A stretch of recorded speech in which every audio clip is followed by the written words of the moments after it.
राज्यामध्ये पुढील 5 दिवसांमध्ये कमाल तापमानामध्ये मोठी वाढ होण्याचा अंदाज हवामान विभागाने वर्तवलेला आहे। एप्रिलच्या तिसऱ्या आठवड्यापासून मे पर्यंत पारा 40 पार जाण्याची शक्यता आहे। तर मुंबईसह कोकणात उष्ण आणि दमट वातावरण राहील। मुंबईसह अनेक जिल्ह्यांमध्ये तापमानाचा पारा चढणार असल्याचा अंदाज वर्तवण्यात आला आहे।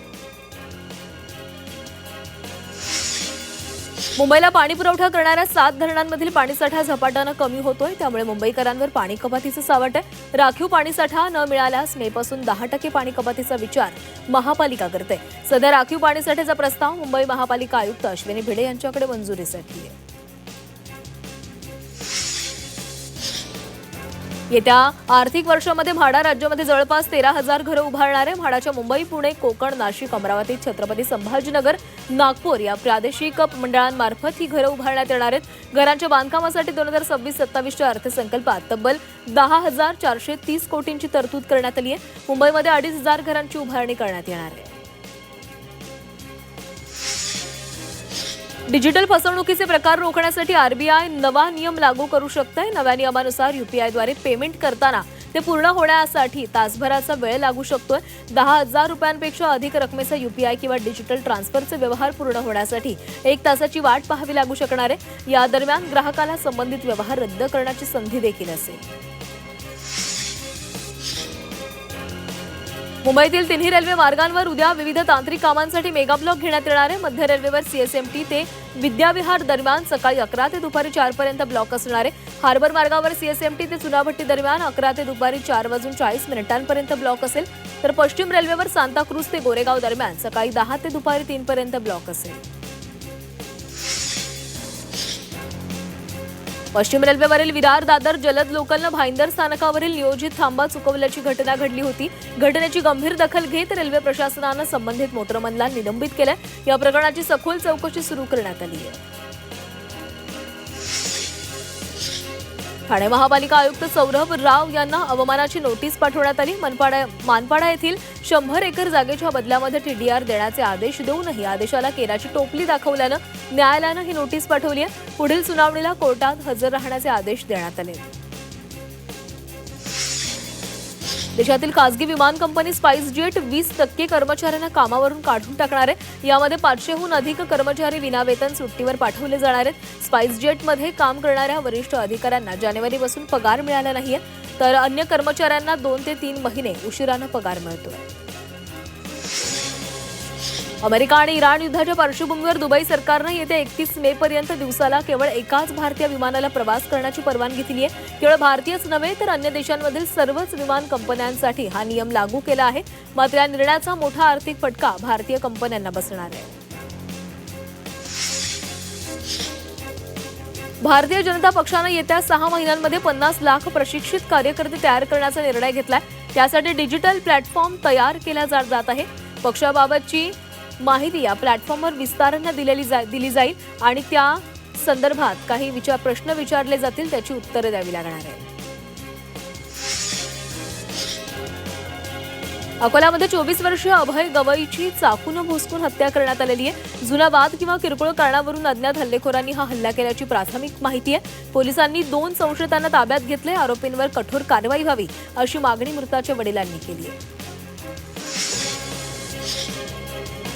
पंढरपुरातला उच्चभ्रू परिसर असलेल्या सावरकर नगरामध्ये एका घरामध्ये देहविक्री व्यवसाय सुरू होता।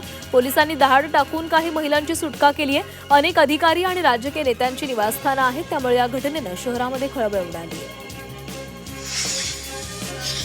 भंडारा जिल्ह्यातील बावनथडी प्रकल्पग्रस्तांच्या समस्या अंधारात आहेत। 40 वर्ष उलटूनही नागरिकांना अजूनही समस्यांचा सामना करावा लागतोय। यासाठी जिल्हाधिकारी गावात जाऊन सभा घेणार आहेत। दरम्यान लवकरच उपाययोजना करणार असल्याचं आश्वासन त्यांनी दिले।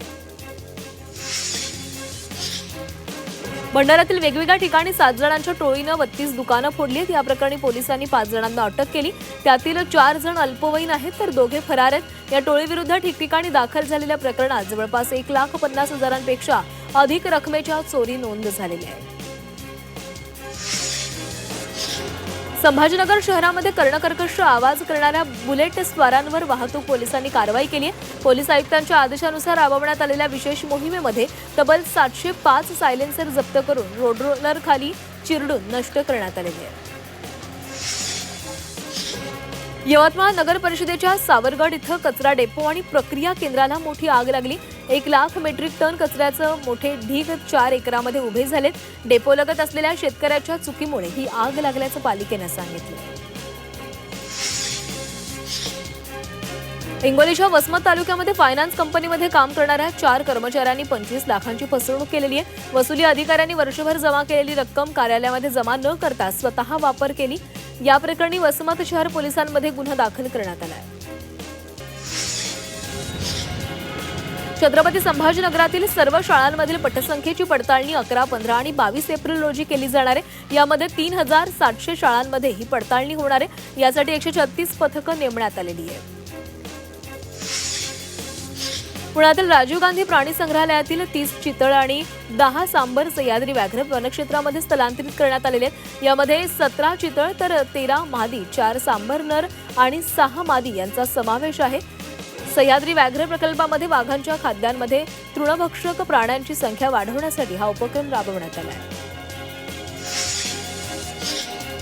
महाराष्ट्र लोकसेवा आयोगानं घेतलेल्या JFFC पदासाठीच्या परीक्षेचा निकाल जाहीर झाला। यामध्ये सोलापूरचे सुपुत्र ॲडव्होकेट प्रथमेश शिंदे या मुलांच्या गटामध्ये राज्यात प्रथम आलेले आहेत। ॲडव्होकेट प्रथमेश शिंदे यांची कनिष्ठ वर्ग न्यायदंडाधिकारी पदासाठी निवड करण्यात आली आहे। भिवंडी निजामपूर महानगरपालिकेच्या पाणीपुरवठा विभागाचा गोंधळ कारभार सुरू झालेला आहे। अचानक 11 ते 12 मार्च रोजी 24 तासांचा शटडाऊन करण्यात येणार असल्याचं परिपत्रक जारी करण्यात आलं। त्यामुळे नागरिकांमध्ये संभ्रम निर्माण झालेला आहे। आखाती देशांमध्ये सुरू असलेल्या महायुद्धाचा परिणाम भारतातील शेती व्यवसायावर झालेला आहे। आखाती देशांमधील शेतीमालाची निर्यात बंद असल्यानं कलिंगडाचे बाजारभाव पडलेत। कलिंगडाला प्रति किलो केवळ 4 ते 5 रुपये बाजारभाव मिळत असल्यानं कलिंगड उत्पादक शेतकरी मोठ्या संकटात सापडलाय।